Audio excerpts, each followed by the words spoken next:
कार्य अवश्य करिए लेकिन अभिमान शून्य होकर के अधम रहे नहीं। आपकी कृपा से प्रभु ये सब कुछ हो रहा है, आपने हमको माध्यम बनाया। यदि ऐसा हमारे मन में विचार रहेगा तो मैं पूर्ण विश्वास के साथ में कहता हूँ कि 7 दिन हमारी इस कथा में भगवान गोविंद की कृपा बरसती ही रहेगी, बरसती रहेगी। और आप सब भक्त इतने आनंद से भर जाएंगे, इतने आनंद से भर जाएंगे कि आपको जीवन में फिर कभी कोई कमी महसूस नहीं होगी, मेरा विश्वास। क्योंकि भागवत की कथा ये केवल प्रवचन नहीं है, ये केवल टाइम पास नहीं है, एक अनुष्ठान है। और अनुष्ठान को अगर श्रद्धा पूर्वक और विश्वास पूर्वक हम लोग करेंगे तो जीवन का हमारा ऐसा कोई भी कार्य नहीं है, कोई भी, चाहे विद्या प्राप्त, इसमें कोई संदेह नहीं है, लेकिन नफा माल में है नहीं, नफा भाव के माल। आप लोग जो मंडी में जाते हो, बाजार में जाते हो, तो माल की कीमत नहीं होती, भाव। वही टमाटर जब 5 रुपए किलो बिकता है तो कोई सलाद नहीं खाता, लेकिन 60 रुपए किलो खरीद करके लोग, खीरा जब 1 रुपए में मिलता नहीं खाएगा, लेकिन 5 रुपए 10 रुपए का मिले, क्यों? भाव आपने उसका बढ़ा दिया, कीमत उसकी बढ़ा दी। तो इसी प्रकार जितना बड़ा आपका भाव होगा कथा में, उतना ही फल आपको कथा के माध्यम से प्राप्त होगा। आज प्रथम दिन आप अपने हृदय में जो भी अपने जीवन में कमी है ठाकुर जी के सामने निवेदन करके बैठिए और 7 दिन श्रद्धा पूर्वक कथा को श्रवण करिए। इस व्यास गति से हम पूर्ण विश्वास के साथ में आपको यह आश्वासन देते हैं कि ठाकुर जी आपका पूर्ण मनोरथ सभी करेगा। कोई भी जीवन की परेशानी ऐसी नहीं होगी जो दूर न हो सकती है भगवान की कृपा से। तो भागवत के महात्म को हम लोग प्रारंभ करते हैं। इस भागवत में 18,000 श्लोक, 335 अध्याय और 12 स्कंद है। इसमें 2 संवाद प्रमुख हैं, सुदेव और परीक्षित। ये परीक्षित और सुदेव संवाद, सूत और सौनक संवाद। तीसरा है विदुर मैत्रेय संवाद और चौथा है देवऋषि, नारद और युधिष्ठिर संवाद। ये 4 संवाद इस भागवत के अंतर्गत प्रमुख है। इन 4 में से 2 संवाद है ये संपूर्ण भागवत के अंतर्गत चलते ही रहते हैं। तो सबसे बड़ा जो संवाद है ये सूत सौनक संवाद है। तो भागवत क्या है वास्तव में? ये संवाद विचारों का आदान प्रदान नहीं है। और मैं भी आपको एक बात स्पष्ट कर दूं, मैं आपको यहाँ कथा सुनाने के लिए नहीं आया, आपसे केवल संवाद स्थापित करने के लिए आया, बस। आपसे संवाद स्थापित करने के लिए आया हूं। और हम अपने माध्यम से कुछ नहीं बोल सकते। आपके अंदर जो भी भाव उत्पन्न होगा ये व्यास गति उसको अपने आप जरूर बोलेगी। तो संवाद सौनक ने प्रश्न किया तो सूत जी महाराज ने उत्तर दिया, महाराज परीक्षित ने प्रश्न किया तो श्री सुखदेव जी ने उत्तर दिया। इस प्रकार आपके मन के अंदर जो भी जिज्ञासा है आप उसको प्रकट करेंगे तो उत्तर के रूप में यहाँ से आपको भगवान की कथा का रस प्राप्त होगा। प्रेम से बोलिए राधे राधे। आइए, तो महात्म को प्रारंभ करने से पहले प्रभु का नाम भजन के माध्यम से आप सभी मेरे साथ में बड़े श्रद्धा से और बड़े प्यार से श्याम से मिलने का सत्संग एक बहाना है।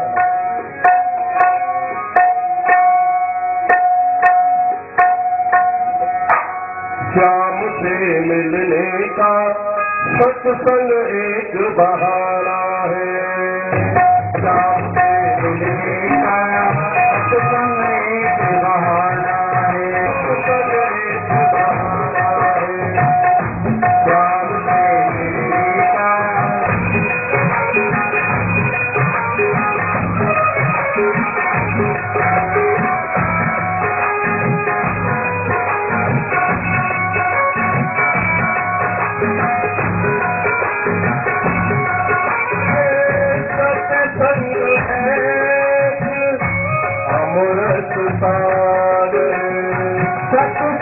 है कि अमृत सागर तुम जितना चाहो कर लो गागर, जितना चाहो भर लो गागर। और आना है सदगमे के बहाना है,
अंत में मुक्ति को पाना है, मुक्ति को पाना है, सत्संग बहाना है, मुक्ति को पाना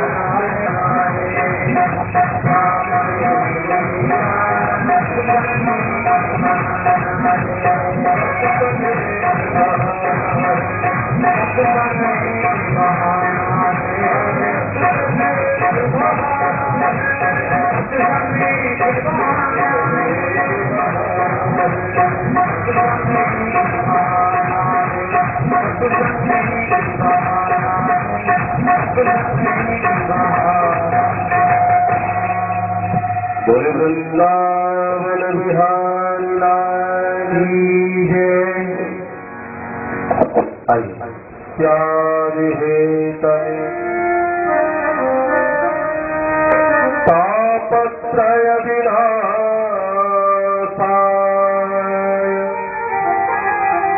श्री कृष्णाय वयं नमः।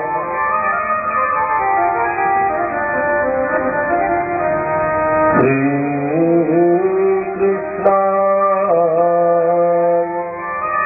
वयं नमः। सच्चिदानंद रूपाय विश्वोत्पत्त्यादि हेतवे। भगवान के स्वरूप का वर्णन किया गया है कि परमात्मा का रूप कैसा है। भगवान है सत्य, भगवान है चिर, भगवान है आनंद।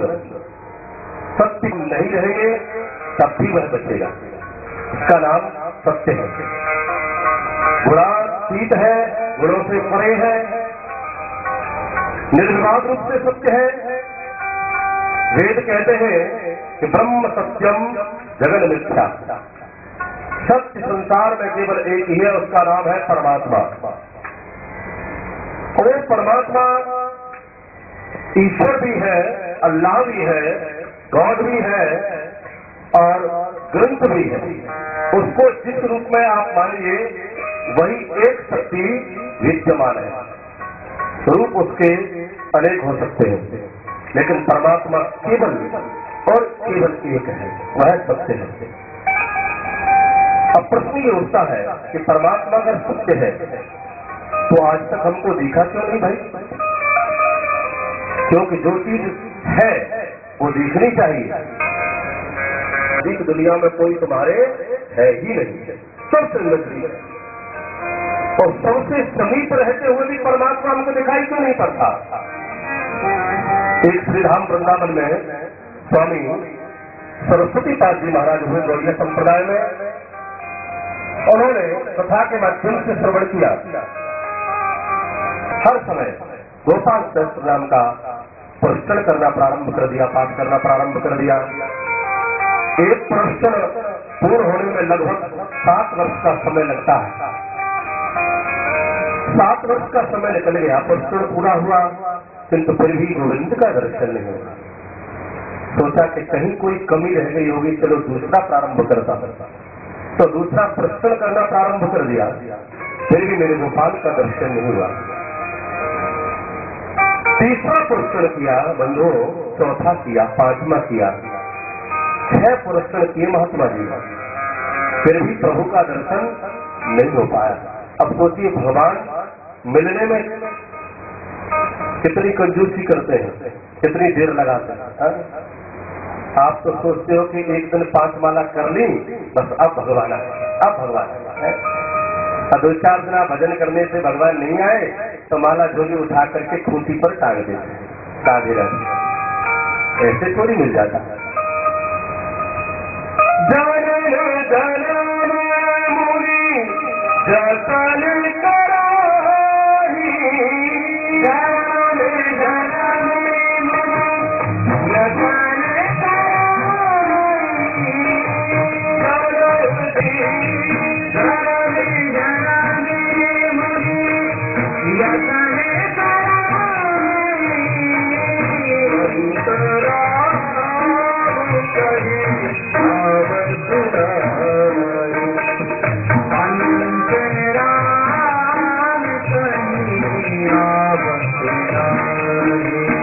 जीवन तो क्या नहीं है, क्योंकि भगवान स्वतंत्र है।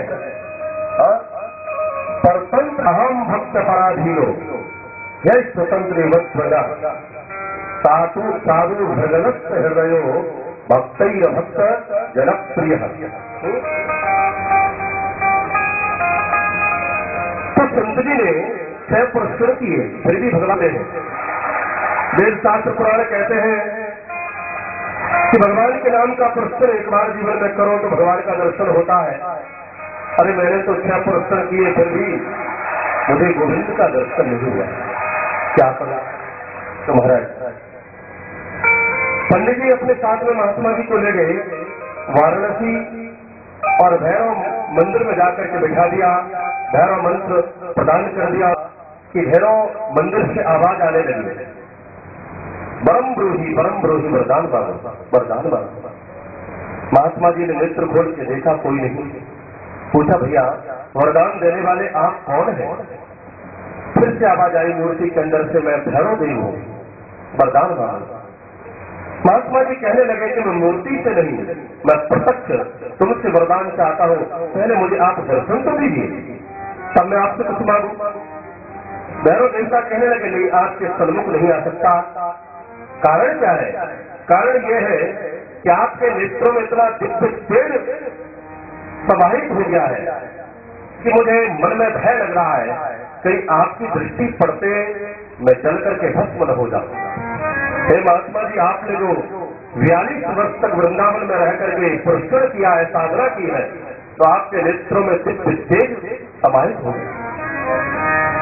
महात्मा जी सोचने लगे, अरे जो देवता मेरे सामने नहीं आ सकता उससे वरदान क्या मांगू। सब छोड़ करके पुनः वृंदावन धाम में लौट करके आ गए। सोचने लगे कि मेरा भजन करना, मेरा प्रश्न करना बेकार तो नहीं गया। इसका सबसे बड़ा प्रमाण यह है कि भैरव जैसा देवता भी मेरे सामने आने से डर रहा है। तो महाराज 7वां प्रश्न पुनः प्रारंभ कर दिया और बंधुओं घटना घटित हुई। ये 7वां प्रश्न अभी पूर्ण भी नहीं हुआ था, महात्मा जी के कानों में मीठी मीठी मुरली की आवाज आने लगी, बंसी की आवाज आने लगी।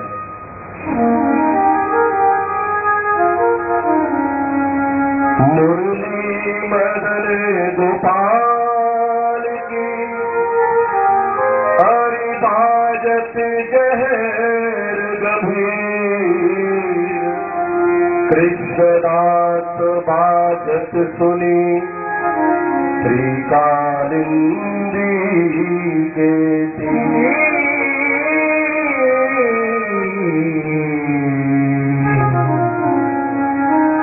महात्मा जी के कानों में जो मुरली की आवाज आई, महात्मा जी आंखों को खोल के देखने लगे, कोई नहीं दिखाई दिया। फिर धीरे धीरे भगवान के पाजीबों की आवाज आने लगी और वह आवाज जब बहुत नजदीक हुई और आकर के मेरे गोविंद ने इन महात्मा जी के कंधे पर हाथ रख करके कहा कि बाबा, ओ बाबा, नेक आंख तो खोल, देख तो सही, मैं तुमको दर्शन देने के लिए आया हूँ। जो ही बंधु इतना कहना हुआ, महात्मा जी ने नेत्र खोला और अपने गोपाल का जब दर्शन किया है, गदगद हो गए महात्मा जी और अपने आप को भगवान के चरणों में समर्पित कर दिया। बहुत देर तक चरणों में गिरे पड़े रहे।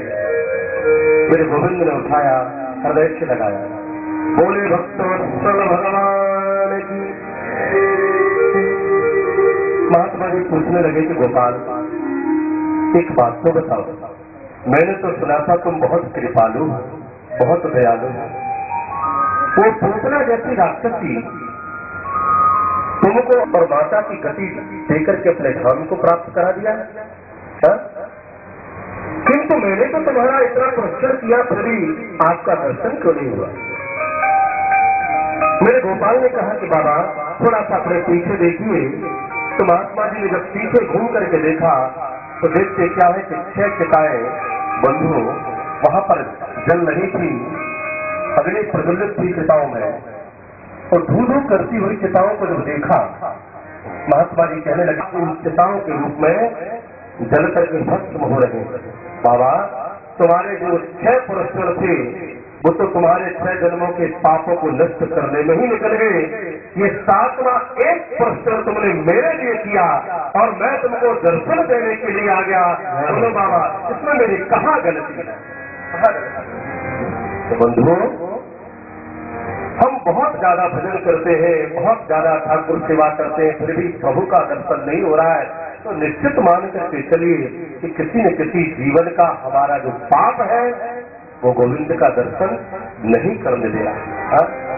और दूसरी बात, भगवान प्रत्यक्ष में न आए तो कोई बात नहीं है, जीवन के हर घड़ी में भगवान का आपको अनुभव होता है। अनुभव होता है, कैसे होता है? आप लोग कहते हो कि खुशबू आ रही है, फूल में से क्या आता है? आपके सामने ये फूल करे ऐसे, तो फूल में से क्या आएगी? खुशबू आएगी ना। तो फूल में से खुशबू जो आती है उसका रंग कैसा है? काला है, सफेद है, नीला है, पीला है, कैसा है? देखा क्या खुशबू का रंग किसी ने? नहीं देखा। फिर भी सब लोग कहते हैं महाराज खुशबू आ रही, खुशबू आ रही, लेकिन आज तक खुशबू को किसी ने देखा नहीं है। इसी प्रकार तेरा साईं तुझमें जो पग पग में बात, तेरा वो परमात्मा तेरे अंदर ही विद्यमान है। जिस प्रकार से फूल की खुशबू का हम केवल एहसास कर सकते हैं, आभास कर सकते हैं, इसी प्रकार परमात्मा का हमको आभास होता है, किंतु साक्षात परमात्मा हमारे सामने नहीं आता। वो है तेरे ही नजदीक, तेरे ही अंदर, लेकिन आंखों से नहीं दिखाई देता। गीता में एक भाव आया, भगवान ने इतना उपदेश दिया अर्जुन को, फिर भी अर्जुन की समझ में बात नहीं आई। भगवान कह रहे कि मैं परमात्मा हूँ, मैं तुझे समझा रहा हूँ। अर्जुन कहने लगा कि मैं कैसे मानूं आप परमात्मा? भगवान सामने खड़े कह रहे मैं परमात्मा नहीं। क्यों? इतने नजदीक भगवान से फिर भी अर्जुन भगवान को भगवान नहीं समझ रहा था। क्यों? अब तक जो नेत्र थे अर्जुन के, ये ज्ञान चक्षु नहीं थे, ये आंखें वह थी जिससे हम लोग दुनिया देखते। भगवान को देखने के लिए हृदय के ज्ञान रूपी चक्षु को जागृत करना पड़ता है, नेत्रों को जागृत करना पड़ता है। ज्ञान चक्षु के बिना हमें भगवान का दर्शन नहीं होता। इसलिए भगवान ने जब तक अर्जुन को दिव्य नेत्र प्रदान नहीं कर दिए तब तक भगवान का दर्शन अर्जुन को भी नहीं, बहुत नजदीक में होते हुए। इसलिए भाई रगड़ करो, गुरु के साहित्य में बैठो, ज्ञान रूपी रगड़ से इतनी रगड़ करते रहो, रगड़ करते रहो, रगड़ करते रहो कि करत करत अभ्यास के जन्मत होत सुजान और असली आवत जात से सिल पर परत निशान। बहुत ज्यादा रगड़ करने से जब पत्थर के ऊपर भी निशान पड़ सकता है तो बार बार हम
आनंद कहाँ मिलता है?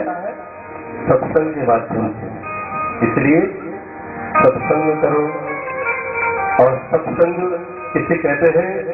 सत्य के संग को ही सत्संग कहा गया। और सत्य क्या है? सत्य है परमात्मा। बात समझ में आ रही है?